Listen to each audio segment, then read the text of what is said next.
Before we dive in, don't forget to like, subscribe, and share this video with your friends and family. Also, let me know in the comments where you're watching from and what time it is for you. Thanks. 2 years ago, my life took a turn. I never could have predicted a nightmare that still haunts me. To this day, my boyfriend Jack and I were about to graduate with degrees in business management. It was an exciting time, and we decided to celebrate with a small treat before life pulled us into different directions of responsibility. Jack suggested we grab a bite from KFC. It was close, convenient, and a shared favorite without much thought. I agreed. The plan was simple: drive to the restaurant, order our favorite meals, and enjoy a relaxed evening together. As we pulled into the parking lot, Jack decided to stay in the car while I went inside to place the order. He leaned back in his seat, fiddling with the radio grab. "Extra sauce if you can," he called out with a grin. The cheerful atmosphere quickly shifted the moment I stepped through the doors. The familiar smell of fried chicken and spices greeted me, but there was an odd tension in the air. The fluorescent lights seemed harsher than usual, casting an unnatural glow over the place. At first glance, everything seemed normal. Fam sitting at tables, kids enjoying their meals, staff busy at the counters. But as I approached the cashier to place my order, I noticed something unsettling at a nearby table. A woman sat alone, staring blankly ahead. Her complexion wasn't just pale, it was sickly, almost gray. Her eyes were bloodshot, the whites tinted with crimson veins that stood out like cracks on dry earth. She didn't blink or move, as if frozen in place, trying to shake off the unease. I turned my attention to the cashier, but when I met her gaze, a chill ran down my spine. She looked exactly the same: pale skin, bloodshot eyes, and a vacant expression that didn't seem human. "Your order?" she asked, her voice flat and devoid of emotion. Yeah," I stammered, feeling my chest tighten. "I'll have nuggets, a beef burger, and a shingada roll." She punched in the order mechanically, her movements unnaturally rigid. Her hollow stare bore into me as I fumbled with my wallet. Something was wrong. Very wrong. I told myself it was just my imagination. Maybe the woman at the table was unwell, and the cashier was just tired from a long shift, trying to ignore the growing knot in my stomach. I stepped aside to wait for my order, but the uneasiness wouldn't leave. I glanced around the room again, this time paying closer attention. That's when I noticed more of them, customers and staff alike, displaying the same eerie traits: pale faces, red eyes, stiff, unnatural movements. The air felt heavy, oppressive. I gripped my phone tightly, debating whether to call Jack and ask him to come inside before I could decide my order was ready. "Enjoy your meal," the cashier said, her voice monotonous and lifeless. I forced a smile, grabbed the bag, and hurried out the door. Jack was waiting for me in the car, scrolling through his phone. He looked up as I approached, immediately sensing something was off. "You okay?" he asked. I hesitated, unsure how to explain what I'd seen. "Yeah, just weird vibes in there. I'll tell you about it while we eat." As we dug into our meals, I described the unsettling scene inside. Jack listened intently, nodding along, but his expression shifted when I mentioned the pale faces and red eyes. "I noticed it too," he said, lowering his burger. Even from the car, I could see people through the windows. Something's not right. They didn't look normal. A cold shiver ran through me. We tried to laugh it off, convincing ourselves it was nothing more than a shared overreaction.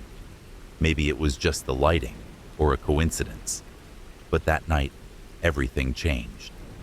I woke up to my phone buzzing on the nightstand. It was Jack. His voice panicked. "I think something's wrong with me," he said, his words shaky. "My eyes are red. My face, it doesn't look right." My heart raced as I rushed to the bathroom mirror. What I saw made my stomach churn. My own eyes were bloodshot, and my skin looked unnaturally pale. The reflection staring back at me felt alien, like it didn't belong to me anymore. I called Jack back, and we decided to meet at the doctor's office immediately. The waiting room felt like an eternity. When we finally saw the doctor, we explained everything. Our symptoms, the strange people at KFC, the food we ate after examining us. The doctor's expression grew serious. "You've likely ingested something laced with psychoactive substances," he said. "It's affecting your appearance and behavior. This isn't something to take lightly." Jack and I exchanged horrified looks. We knew exactly where it had come from. Without hesitation, we jumped into the car and drove straight back to KFC. What we saw when we arrived made our blood run cold. The restaurant was in chaos. Customers were no longer sitting at tables. They were fighting, clawing at each other like animals. Their faces were twisted with desperation. Their bloodshot eyes wilded with hunger. More wings. Someone screamed, slamming their fists on the counter. "We need more meat." Another voice bellowed the sound, guttural and inhuman. The staff were no better. They moved mechanically. My mouth went dry. "You're serious. Dead serious," she said with a twisted grin. "Tomorrow's my day off. Maybe I'll stop by anyway. You should call in sick just in case." That night I couldn't sleep. Every creak in my apartment made me think she was outside my door. I replayed her words in my head. "You're first on the list." By morning I knew what I had to do. I didn't go to the manager, I didn't tell Malik, I went straight to the police. When the officers showed up at her apartment, they found notebooks filled with names, 40 names, co-workers, managers, even some customers she remembered by face. She had written detailed notes about how she'd do it, what time, even what weapon she'd use. She admitted everything. She told the cops she'd been dreaming about it for 5 months, every night. Said it was the only thing that made her feel alive. The date she planned to attack: March 2nd, 2025, her day off. Jenna was arrested and charged with making terrorist threats. She's still sitting in county jail waiting for trial. I don't know what's going to happen to her. Part of me feels guilty, like maybe I pushed her over the edge. But the other part of me knows I saved lives. Sometimes I think about what would have happened if I hadn't said anything. I see flashes in my head, blood on the floor, co-workers screaming, my own name at the top of her list. Every time I walk into that KFC now, I feel a chill. The smell of fried chicken makes me nauseous. I watch the customers, my co-workers, wondering if any of them are hiding something just as dark. Because if I learned anything from Jenna Price, it's this: you never really know the person standing next to you in a grease-stained uniform. I was 13 when my older cousin Darren moved into our house. It was only supposed to be temporary. He'd just turned 20, dropped out of college, and apparently needed space from his mom and dad.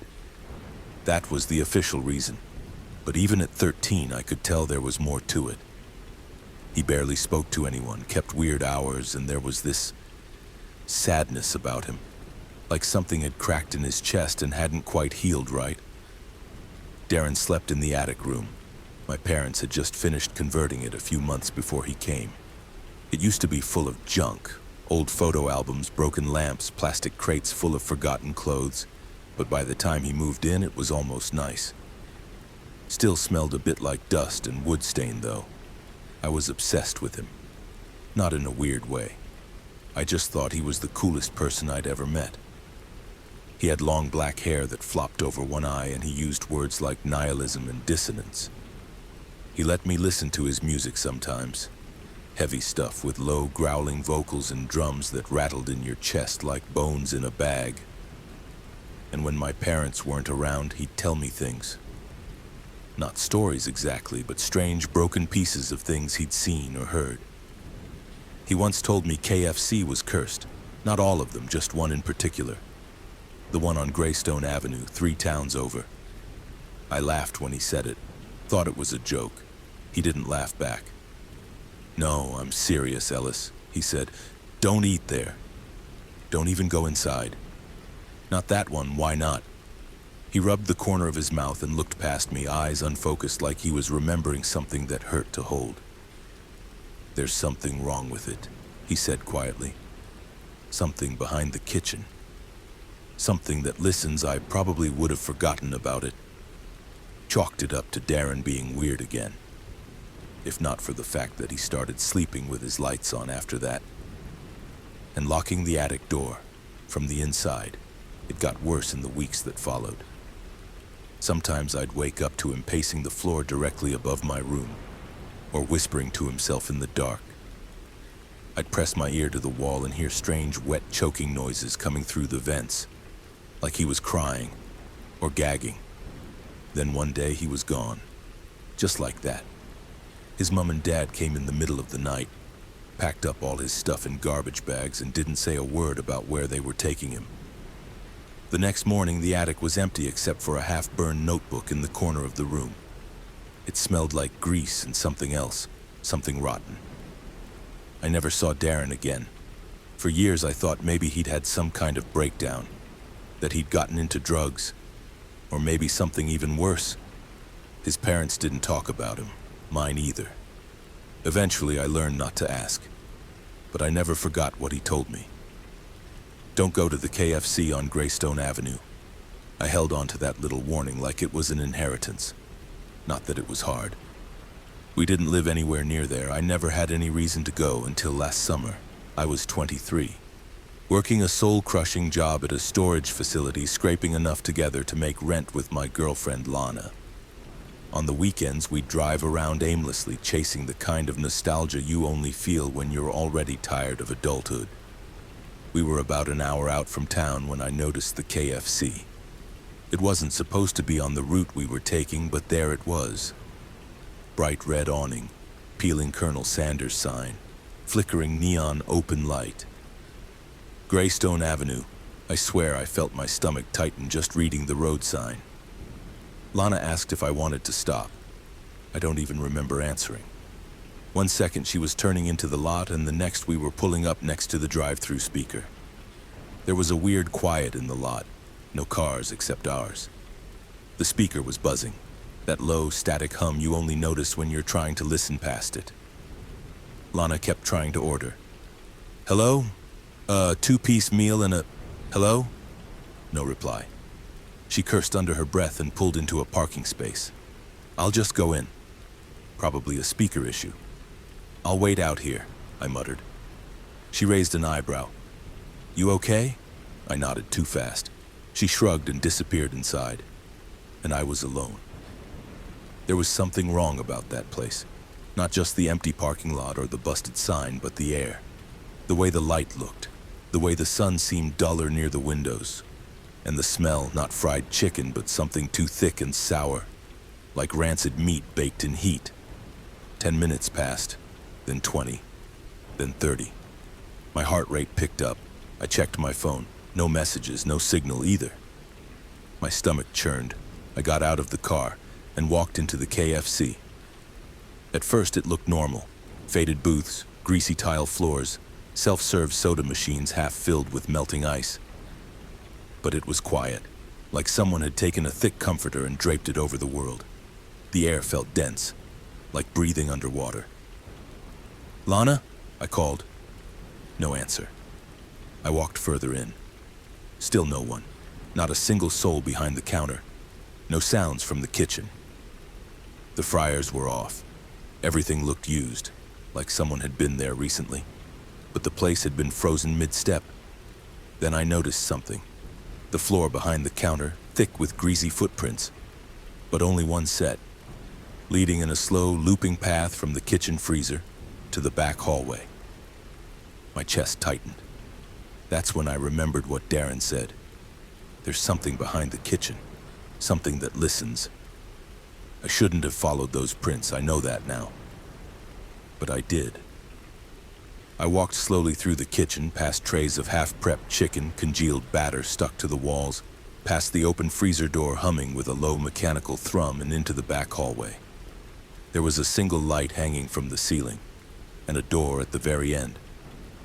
It wasn't marked, no signage, no keypad. Just a warped wooden door with a black smear around the handle, like something burned itself in and out again. I walked toward it, drawn in like sleepwalking. I placed my hand on the handle. Cold, ice cold. I opened it. Just a crack. And that's when I heard it. The wet dragging sound of something shifting in the dark, like fingers sliding across linoleum, or meat being pulled along concrete. A voice followed, a whisper, low, close, right behind my ear. "Welcome back." I slammed the door shut so hard the light above me flickered. Ran through the kitchen, nearly tripping over a basket of defrosted chicken, and burst out the front entrance, gasping. The parking lot was still empty, except now the Colonel Sanders sign wasn't flickering. It was off. And Lana's car door was wide open. She never came out. Not then. Not ever. I told the police everything. Every lie I could think of. Said we got separated at a gas station nearby. Said I must have left her behind by mistake. I told the truth too. To someone else. A priest, actually. He didn't believe me. No one did. The KFC on Greystone shut down 3 months later. No public reason. They just shuttered it overnight and bulldozed it a week after. The lot is still empty. Weeds cracking through the pavement. Chain link fence around the ruins. I go there sometimes. Not sure why.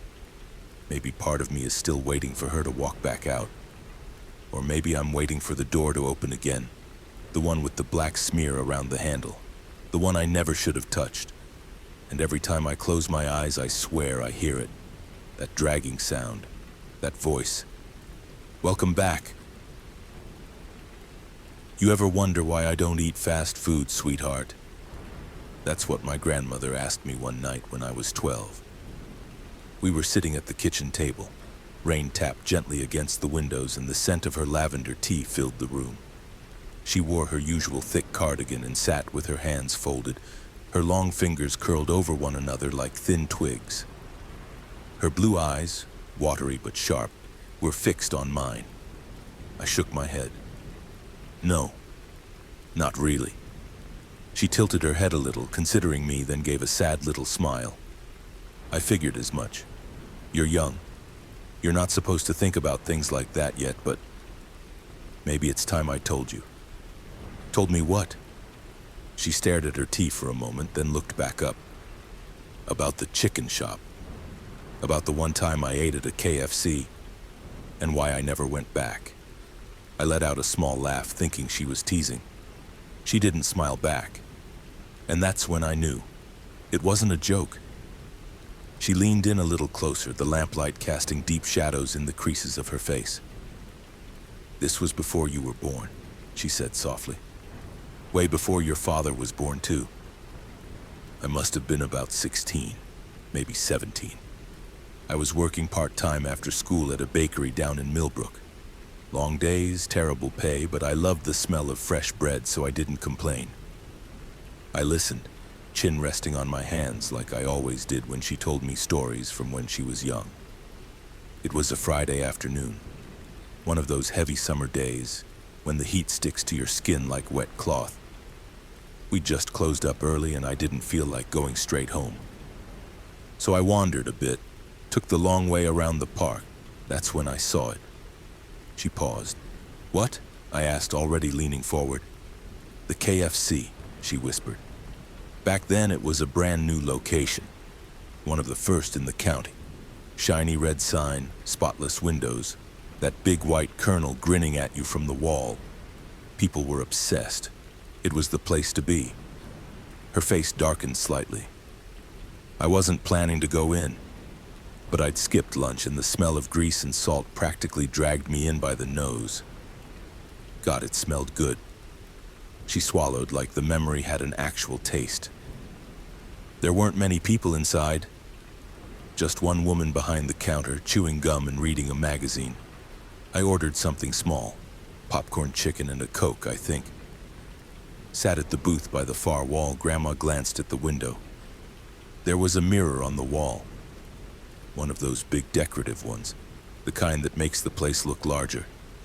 And while I waited for my food, I noticed something. She lowered her voice. I noticed that in the mirror. I wasn't alone, I blinked. What do you mean? I mean, I was the only one in the restaurant besides the woman behind the counter. I knew that. I checked. But in the mirror, there was someone else. I didn't speak. Neither did she. The silence stretched.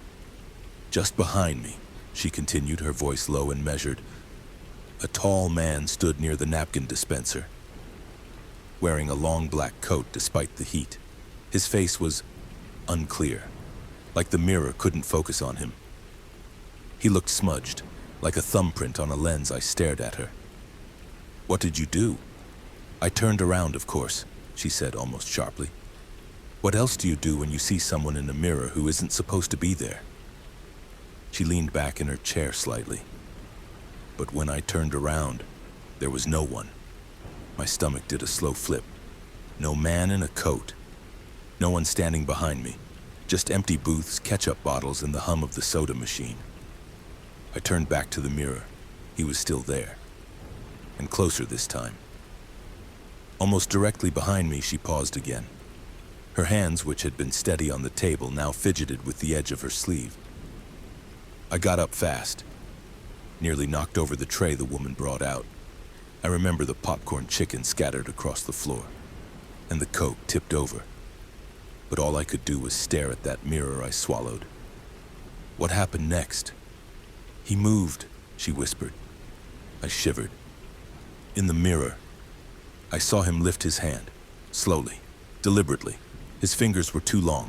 They looked wrong. And his arm bent slightly at the middle like it had an extra joint. He pointed right at me. She leaned in. And when I finally turned to look behind me again, there was still no one there. But the booth, the one I'd been sitting in, I nodded. There was something on the table. Grandma's eyes glistened with memory.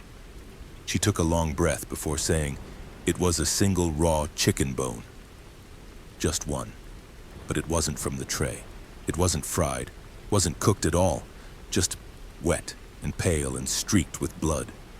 I stared at her. You think I'm making it up?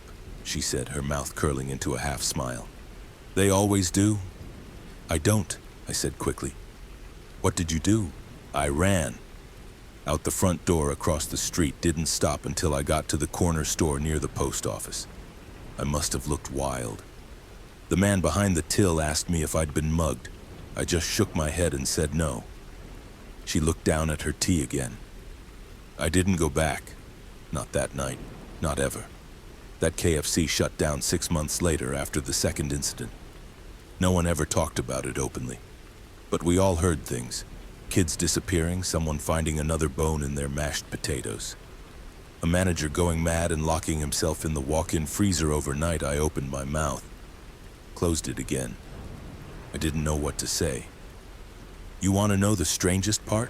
Grandma asked. I nodded. She reached slowly across the table and took my hand. The mirror, she whispered, the one in that KFC. It didn't show your reflection. It showed the other side. I furrowed my brow. She nodded, lips pressed together.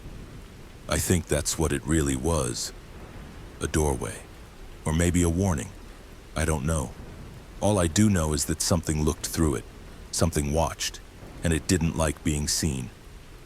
We sat in silence. The rain picked up outside, tapping faster, harder.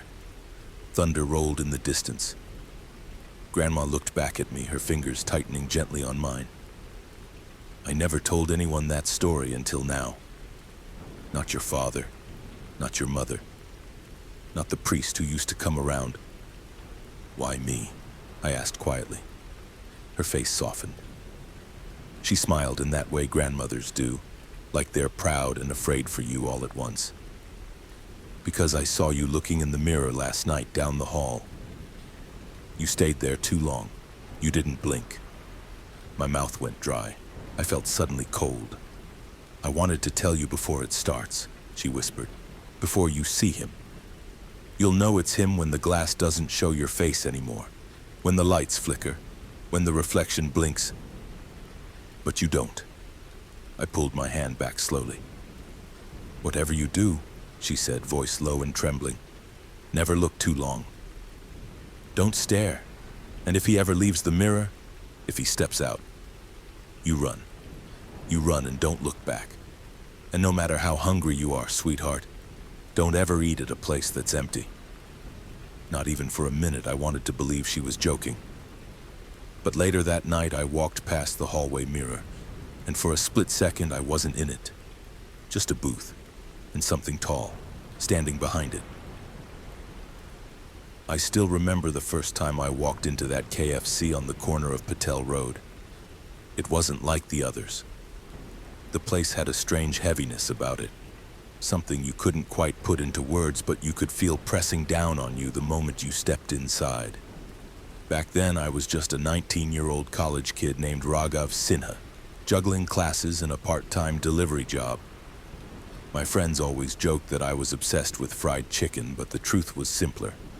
I went to that KFC because it was open late, cheap enough to fit my tight budget, and quiet enough to sit in while I studied.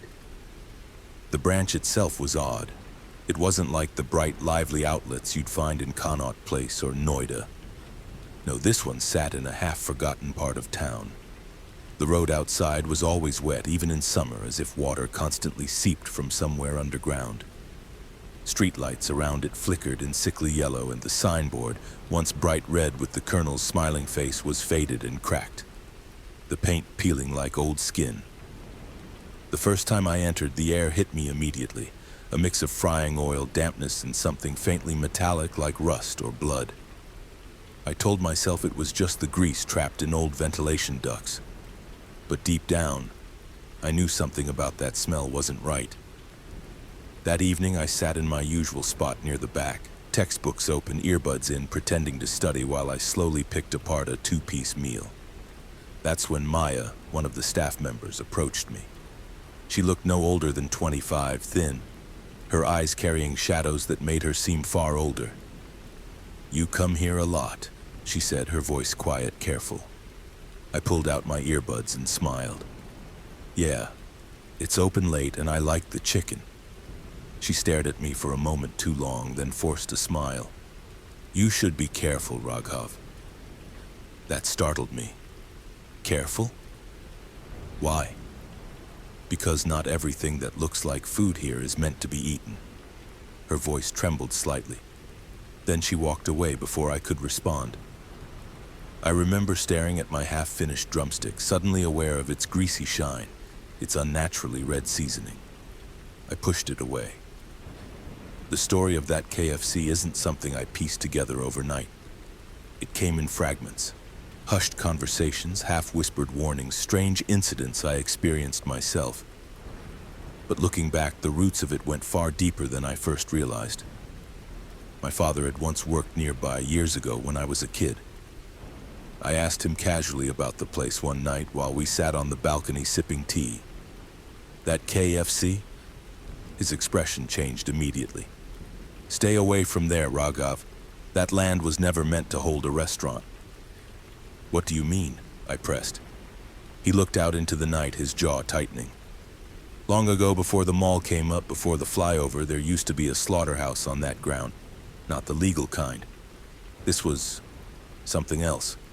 Animals went in, but no one ever saw them come out. People said the owners sold meat that wasn't entirely animal. Police raided it once, but nothing came of it. They shut it down quietly. And then, years later, KFC built on that very land." I laughed nervously. "Come on, Papa. That sounds like an urban legend." But he didn't laugh. He just shook his head, eyes distant. "Legends grow from truth, Beta. Remember that over the weeks I started noticing patterns. Strange people always seemed to come in late, past 11 p.m. when the streets outside were nearly deserted.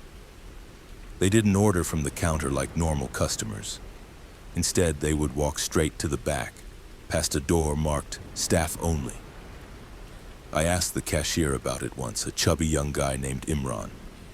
"Hey, don't you guys stop people from going inside the staff area?" His face drained of color. "Don't ask, Bhai. Just don't. Another time, I overheard a man whispering on his phone while waiting near the counter. His words were hurried, anxious. Yes, I got it. A bucket, extra crispy. No, not for me. For them. Stop asking. He noticed me staring and quickly turned his back.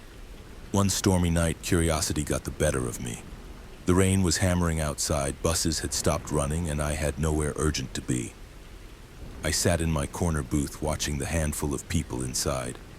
Maya was wiping down tables, her movements stiff, while Imran kept glancing nervously toward the back door. At around 12:15 a.m., I saw him unlock it for a tall man in a gray coat. The man slipped inside, and for a brief moment I caught a glimpse of what lay beyond the door. A staircase leading down, a basement. I don't know what possessed me, but I packed my books and waited. When the restaurant grew quiet and Maya disappeared into the kitchen, I walked casually toward the door. My heart was hammering as I turned the handle. It wasn't locked. The smell hit me first, thick, cloying like rotting meat mixed with disinfectant. The stairwell was dimly lit, the walls damp, streaked with something dark. I descended slowly, each step creaking beneath me. At the bottom, I found myself in a wide basement, but it didn't look like storage. There were no boxes of supplies, no freezers, no shelves.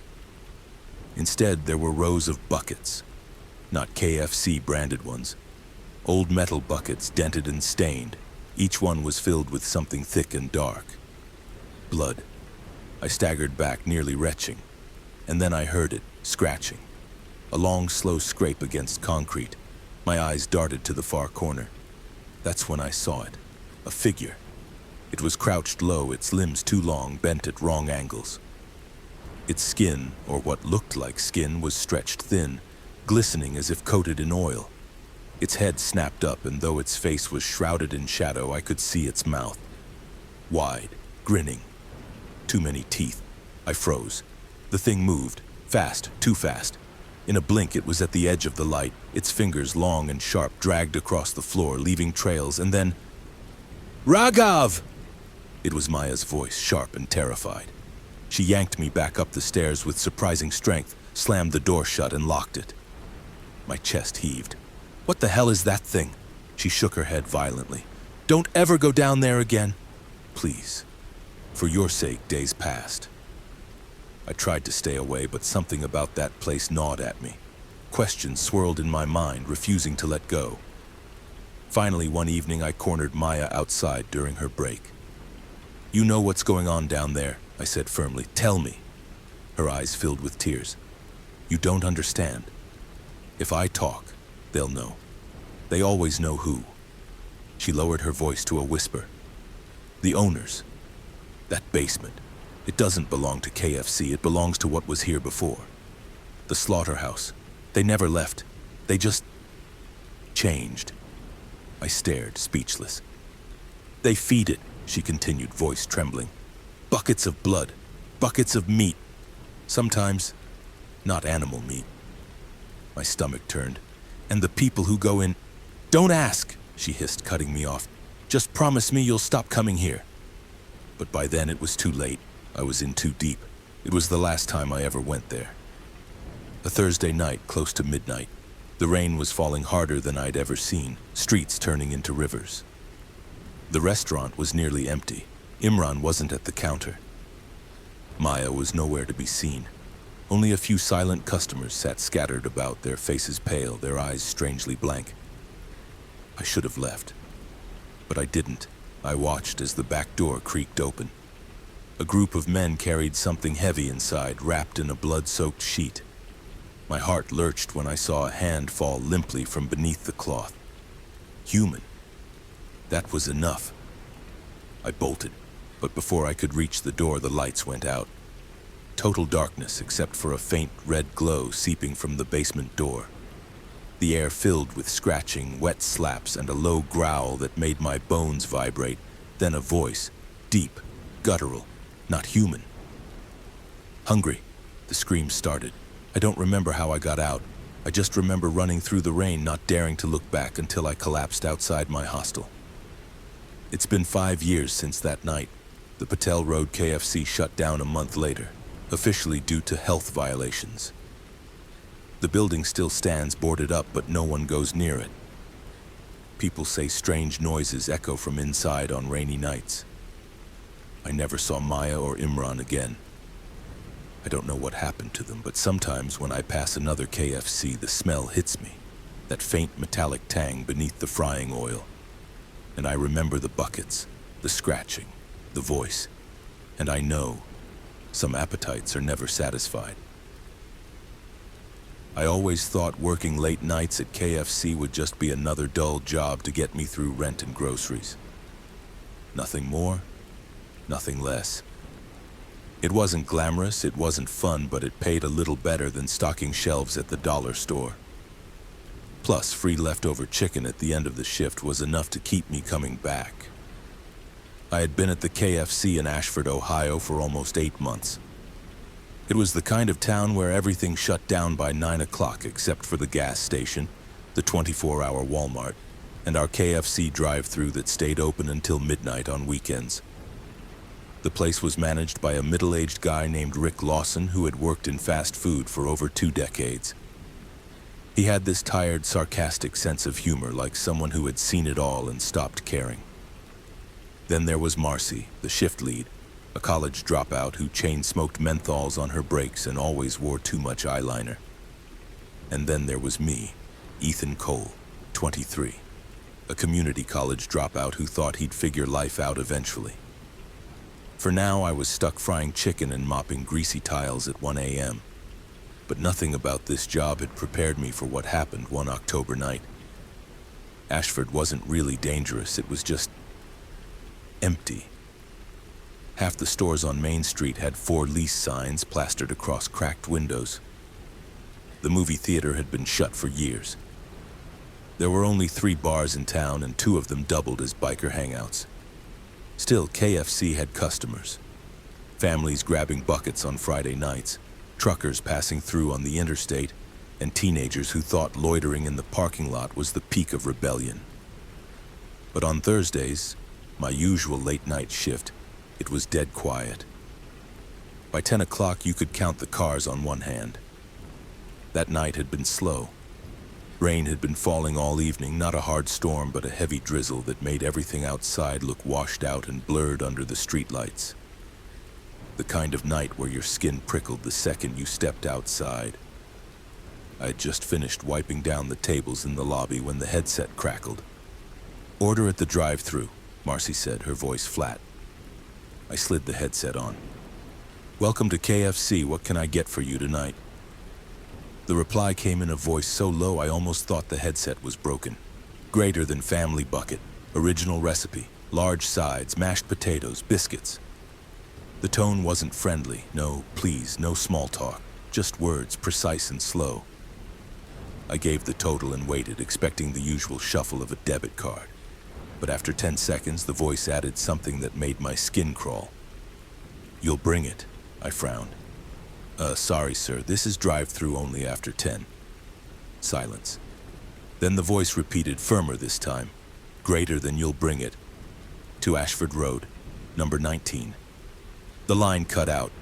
I pulled the headset off, looking toward Marcy, who was leaning against the counter, scrolling on her phone. "What the hell was that?" I asked. She raised an eyebrow. "Weird order? Guy said I have to bring it to him, like delivery." She scoffed. "We don't deliver." "Tell him no." I tried. He just hung up. Rick came out from the office, rubbing his temples like always. "What's the problem?" I explained quickly. He scratched his chin, half amused, half annoyed. "Some creep probably messing around, just ignore it." Except 10 minutes later, the order machine printed a receipt. Number 19 Ashford Road, paid in full, with cash. The ticket wasn't like our usual system printouts. The font was slightly off, the edges smudged like it came from a different machine entirely. Marcy wrinkled her nose. "That's not right." Rick laughed it off, but I could tell even he didn't like it. "Probably a glitch. Ethan just bagged the food, we'll figure it out." But I couldn't shake the way that voice sounded, like someone whispering in your ear from just an inch away. Still, I packed the bucket, the sides, the biscuits. The red and white bag sat there steaming on the counter. Rick sighed. You know what? Just drop it off. You've got your car. It's 15 minutes, then clock out. Call it a night, I hesitated. Seriously? Yeah. Guy paid, might as well. If it's some prank, whatever. We're closing anyway. Marcy gave me this look. Part sympathy, part mischief. Better you than me, dude. I grabbed the bag, threw on my jacket, and stepped into the rain. My car, a dented Honda Civic that always smelled faintly of fryer grease, sat under the buzzing street lamp. I tossed the food in the passenger seat and started the engine. Ashford Road was out by the old industrial district. Most of the warehouses had been shut down since the late 90s. People joked about the area being cursed. Fires, squatters, a few unsolved crimes. It was the part of town parents told kids to stay away from. I drove past shuttered pawn shops, graffitied walls, and hollow factories with shattered windows like gaping mouths. The GPS didn't even recognize 19 Ashford Road. The numbers stopped at 17, then skipped to 21. But as I slowed, I saw it. A narrow house wedged between two collapsed buildings. Its siding was gray, peeling, sagging like wet cardboard. One porch light flickered on and off, casting a weak glow onto the weeds crawling up the steps. No cars, no movement. I killed the engine. The rain was heavier now, drumming against the roof of the car. I grabbed the food, stepped out, and called toward the porch. Order for Ashford Road? No reply. I climbed the steps. The wood groaned under my weight. The door was half open. Inside, darkness. Thick, heavy, unnatural darkness, like the house swallowed every trace of light. I cleared my throat. Hello? Your order's here from deeper inside, a voice answered, greater than leave it on the table. It was the same voice from the headset. Low, even, almost rehearsed. I froze. My gut screamed to turn around, but my legs carried me 2 steps into the doorway. The air inside was colder than outside, damp, smelled faintly of rust and something sour. A table sat a few feet in, small, wooden, covered in dust. I set the bag down quickly, eager to get out. Then I saw something that made my stomach knot. Coins, piles of nickels and dimes stacked neatly across the table. Wet, tarnished, some green with age. I backed toward the door. All right, have a good night. The voice came again, closer now, though I never heard footsteps. Greater than you drive fast. My heart kicked into overdrive. I turned. In the hallway, just beyond the flickering light, stood a figure. Tall, thin, hood pulled low, that faint smile on his lips. I didn't wait. I bolted out the door, down the porch, into the car. As I jammed the keys into the ignition, I glanced back. He was on the porch now, still, watching. The drive back felt endless. Every turn in the road, every streetlight, I checked the mirrors, and then I saw him. Far back, walking along the shoulder of the road, rain pouring down, hood still up. But he was closer each time I blinked. By the time I pulled into KFC's lot, the building was dark. Rick and Marcy had already left. Relief washed over me until my phone buzzed. Unknown number. One message. Drive safe. My hands shook. I dropped the phone, looked up. Across the lot, under the broken street lamp, he stood. That smile. Not moving, not speaking, just waiting. I slammed the car into gear and tore out of the lot. When I finally reached my apartment above the laundromat, I bolted the door, closed the blinds, and sat awake until dawn. But sleep didn't come. Every creak of the floorboards, every drip of rain outside, I swore I heard footsteps. The next morning, I quit. No notice. Told Rick I was done.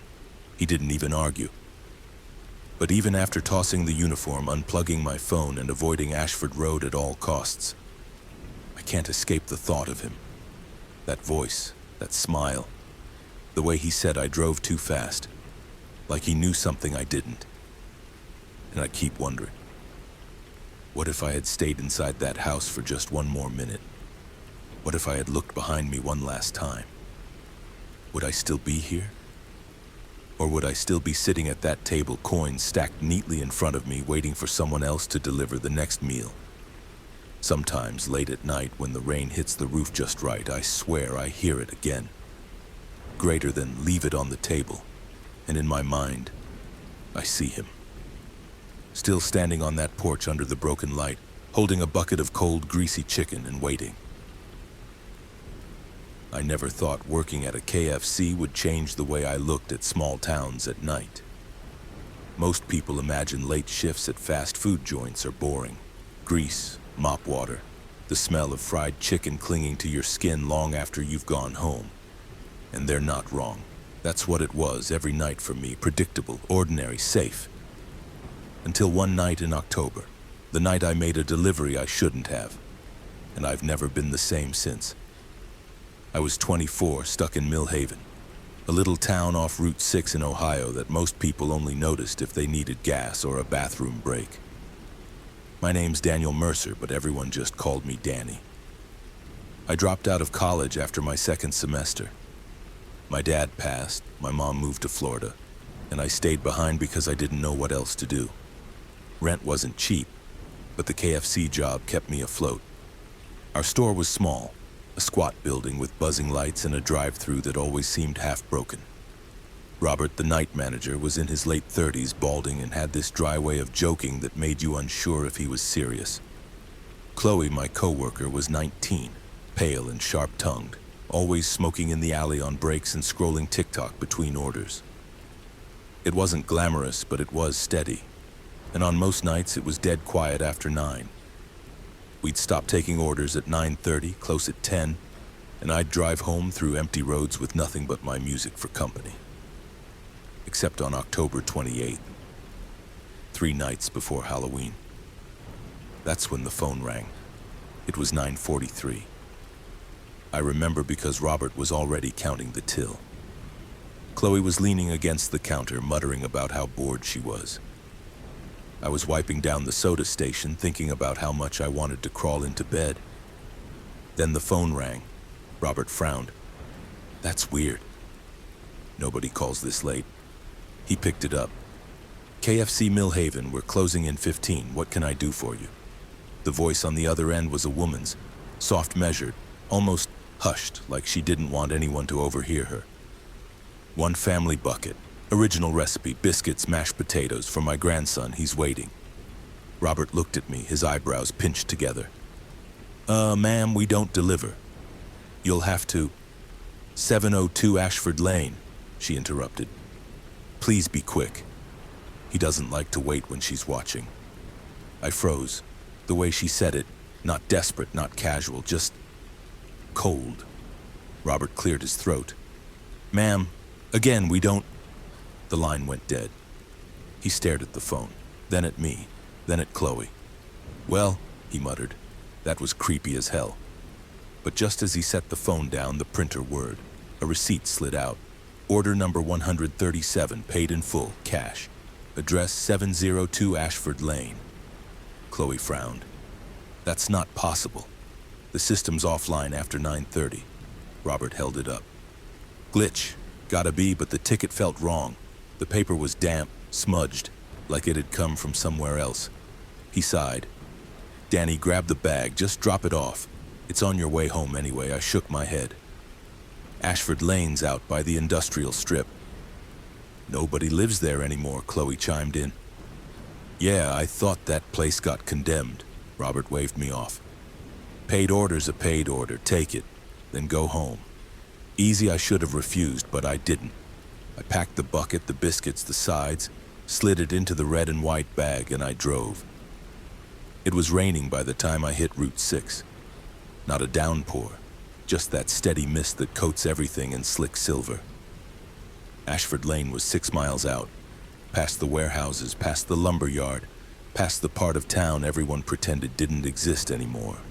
The further I drove, the darker it got. Streetlights grew fewer until my headlights were the only glow cutting through the night. When I finally turned onto Ashford, my radio fuzzed out. Just static. The houses here weren't really houses anymore, shells. Sagging porches, broken windows, weeds taller than fences, the kind of place where you swear the dark is heavier, thicker. And then I saw it. 702.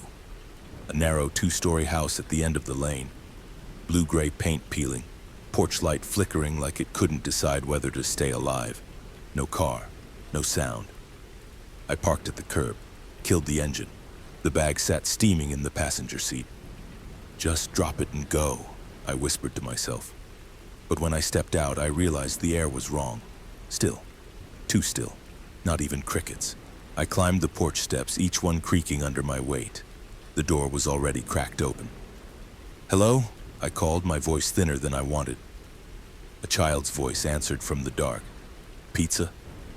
I froze, and then the door opened wider. A boy stood there, 6, maybe 7. Blonde hair, pale skin, eyes too wide like he hadn't seen sunlight in months. He whispered again. "Pizza." Yeah," I stammered. "Happy birthday, little man." He didn't smile, didn't reach, just stared. Behind him I saw movement. A man, tall, gaunt, with deep circles under his eyes. His hands trembled slightly as he handed me a crumpled 20. "Thanks," he muttered. "You didn't see her, did you?" My stomach dropped. "See who?" I asked, his eyes flicked upward. "The woman in the window." Slowly I turned, and that's when I saw her. Second floor, front window, an old woman. Skin gray, papery, hair stringy white. Her head tilted just slightly, eyes locked on me. Unblinking, unmoving, watching. I stepped back, nearly tripping on the porch step. What is that?" I whispered. The boy's mother appeared then, yanking him back into the shadows. She clutched her robe tight, glancing upstairs like she was terrified to even look. The father's voice was sharp. "Go! Please, just go." The porch light flickered once more. Then it died. I dropped the bag on the doormat and stumbled back to my car. When I looked up again, the window was empty. But I swear, in the reflection of the glass, I still saw her smile. I didn't say anything the next day, not to Robert, not to Chloe. Maybe I imagined her. Maybe it was just a trick of the light. But then when Robert checked the order log, there was nothing there. No receipt, no ticket, no payment. He frowned. We closed at 9:30. Nobody ordered after that. I showed him the crumpled 20. His face went pale. A week later, another order printed. Same address, same time, 9:43. This time it was Elliot, the new hire, who grabbed it. Eager to impress. He never came back. We thought he quit, until they found his car 2 days later. Still running. Door wide open, pizza bag on the roof. Inside, his phone. One photo in the gallery. The boy, smiling. And just behind him, the old woman. Her arms stretched wide, fingertips inches from his shoulders. Time stamped 2 days after Elliot vanished. I quit the following week. Didn't give notice, didn't look back. But every Friday night at exactly 9:43, my phone buzzes with an unknown call. Sometimes I hear breathing, sometimes humming. Once I heard a child's voice. "She's closer now," he whispered. "She knows your name." I never answer anymore. But I still listen, and I still see her, in the corner of my vision when the lights go out, the old woman in the window, still watching, still waiting, for me, or maybe for the next delivery.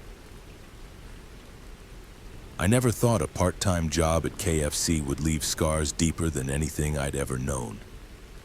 When I first applied, I was just another broke college kid in Ohio, desperate to pay rent and keep myself afloat while juggling classes. KFC wasn't glamorous, but it was easy enough, and I figured greasy chicken and late nights were a small price for financial survival. I was 19 when I started. Back then, I thought fast food jobs were harmless. Mindless shifts, rude customers, the occasional rush, and free biscuits at the end of the night. What I didn't realize was how quickly routine could rot into something darker. The branch where I worked was just off an empty stretch of highway. The kind of place truckers stopped at because there weren't many other options for miles. By day, it was unremarkable. Families grabbing meals, high school kids hanging out in booths, the smell of fried chicken spilling out onto the parking lot. By night, though, the place changed. The customers were fewer, stranger. The silence between orders felt heavier than it should. And then there were the co-workers. Most of them were decent people just trying to get by. But there was one who made every shift feel like a slow crawl through hell. His name was Dylan. Dylan was off. From the first night I met him, I knew something wasn't right. He had wild, greasy hair that stuck out in every direction like he'd just rolled out of bed after a week-long bender. His uniform always looked wrinkled and stained, his KFC visor crooked on his head. And the smell, God, he reeked. Sweat, fryer grease, and something sour, almost like spoiled milk. I remember my first night working with him. "Yo," he said, flashing me a grin with teeth that looked like they hadn't met toothpaste in days. "You the new one?" "Yeah," I said cautiously. "Name's Claire." He leaned closer than necessary. "Nice. Claire. Pretty name. Gonna make long nights more fun." That was my introduction to Dylan. At first I thought he was just a creep, the kind of guy who didn't understand boundaries. But as the weeks went on, I realized it was worse. Much worse. We worked late shifts together often, usually just the two of us after 10 p.m. One of us manned the drive-thru, the other prepped food. Most nights were slow, which should have been easy. But Dylan turned every quiet hour into torture. "Come on, Claire," he'd say, leaning against the counter, eyes crawling over me. "You ever tried it in the cooler?" Bet nobody'd hear I'd roll my eyes, keep scrubbing trays, ignore him. When ignoring didn't work, I tried being direct. "Dylan, stop. I'm not interested." Ever he'd laugh like I was joking. "You say that now, sweetheart. You'll change your mind." He said things like that constantly. It was exhausting. I dreaded every shift with him. I considered telling the manager, but I was scared. Dylan had this way of staring at me when he thought no one noticed. Long, lingering stares that felt like a warning. And everyone else seemed to brush him off as just being Dylan. So I kept quiet. One Friday night, Dylan took it further than usual.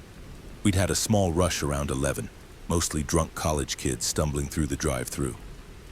After they cleared, the place was dead silent. I was wiping down counters when Dylan sidled up next to me. "You know," he said, voice low, "I've thought about you a lot." Can't stop, actually. I stiffened, not looking at him. "Good for you. Go clean the fryer." He laughed, stepping closer. "I'm serious. I dream about you. In here, against the counter, in the cooler. You don't know how bad I want it," I finally snapped. I turned, spatula still in my hand. "Don't touch me. Don't talk to me. You're disgusting, Dylan. Leave me the hell alone." His smile faltered. His eyes narrowed, a flash of something ugly beneath his usual sleaze. But then he chuckled, raising his hands. "Feisty." I liked that. I stormed off, shaking. The rest of the night he was unusually quiet. I almost let myself believe I'd finally gotten through to him. But then came the cooler. It was just past midnight when I realized we were low on chicken wings. I grabbed the order sheet and headed into the walk-in cooler. The blast of cold air hit me, making me shiver as I crouched near the bottom shelves, scanning labels. The door creaked open behind me. I assumed it was another worker, maybe someone coming for milk. But when I turned, it was Dylan. He shut the door, the heavy latch clicking. My stomach dropped. "What are you doing in here?" He grinned, stepping closer. "Relax, nobody's watching, nobody's listening, just you and me, baby." I backed up until my spine hit the shelf. "Get out." "Now don't be like that," he said, voice thick, almost pleading. "I've been waiting for this, just give me a chance." When I tried to sidestep him, he lunged. His hands slammed against the metal shelf on either side of me, trapping me. His face hovered inches from mine, breath sour and hot. "Don't scream," he whispered. "No one will hear you." I shoved him hard. "Get the fuck off me." But he was stronger. He pinned me to the floor, knees digging into my legs, one hand gripping my wrist so tight I thought it'd snap. I screamed, kicked. My heart pounded so hard it felt like it had burst. "Stop fighting," he hissed. "It'll be better if you stop fighting." Somehow adrenaline surged. I twisted, kneeing him in the groin. He let out a strangled yelp, loosening his grip just enough for me to wrench free. I bolted. Bursting out of the cooler, I ran straight into a group of customers at the counter. My voice was hoarse, desperate. "Help! Please!" He tried. The customers froze, wide-eyed, before one pulled out their phone and dialed 911. Dylan staggered out seconds later, trying to play it cool, hands raised. "She's exaggerating. It's not what it looks like." But the customers had seen enough. The cops came fast. When they checked the cameras, the footage was missing. Dylan had stacked boxes in front of them before he came into the cooler. He'd planned it. The officers cuffed him, ignoring his frantic protests. I sat in the lobby shaking numb as the reality sank in. If I hadn't fought, if I hadn't gotten lucky, God, what would have happened? I never went back to that KFC. I quit the following week. The nightmares didn't quit, though. For months, every time I closed my eyes, I saw Dylan's twisted grin in the flickering fluorescent lights of the cooler. I carried pepper spray everywhere. Slept with a knife by my bed. I blamed myself for not speaking up sooner, for letting his comments slide, for not reporting him months before. But therapy helped me see it wasn't my fault. Dylan thrived on silence, on my fear. That's how people like him get away with it for so long. Even now, years later, the sound of a cooler door shutting makes my chest tighten. I don't eat at KFC anymore. I can't. The smell of fried chicken, the grease, the hum of the coolers, it all drags me back. Some scars fade, others don't. I survived, but part of me is still in that cooler, 19 years old, terrified, fighting for air. And that's a place I'll never escape.